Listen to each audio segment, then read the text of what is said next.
Hello, माझं नाव प्राची काकस आहे आणि मला नीट 2024 मध्ये 615 मार्क्स येत आहेत आणि केमिस्ट्रीमध्ये 140 येत आहेत.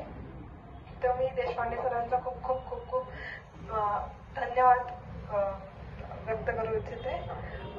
आणि मला म्हणायचं आहे की सरांनी खूप जास्त आमच्यावर म्हणजे करून घेतलं आमच्याकडून, जे आम्ही खूप लो झालो, हा झालो पॉईंटवर.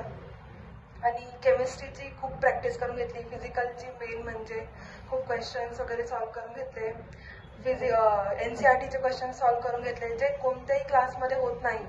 कोणत्याही क्लासमध्ये NCERTचे एक्सरसाइजमधले क्वेश्चन्स घेत नाही आणि ते सरांनी करून घेतले. सर म्हणायचे की तुम्ही करा. आम्हाला कधी कधी असं वाटायचं की किती हार्ड क्वेश्चन्स आहे, का करायचे असं, म्हणजे कधी कधी व्हायचं, कारण NCERTचे काही क्वेश्चन्स खूप हार्ड आहेत.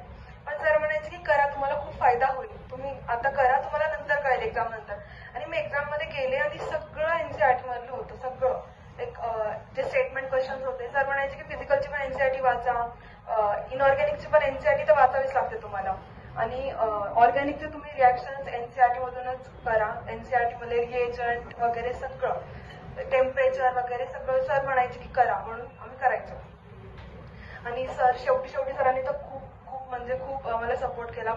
कॉल करायचे सर की काही टेन्शन येत आहे का, डाऊट येत आहेत का, या तुम्ही विचारा, घाबरू नका, तुमचं सगळं चांगलंच होणार आहे, तुम्ही खूप मेहनत घेतली आहे पूर्ण वर्षभर वगैरे असं सर म्हणायचे. आणि आम्ही म्हणायचो की सर हो, आमचा तुमच्यावर विश्वास आहे, तुम्ही आम्हाला खूप धीर दिलाय पूर्ण वर्षभर आणि आम्ही आता चांगलं करणार आहे.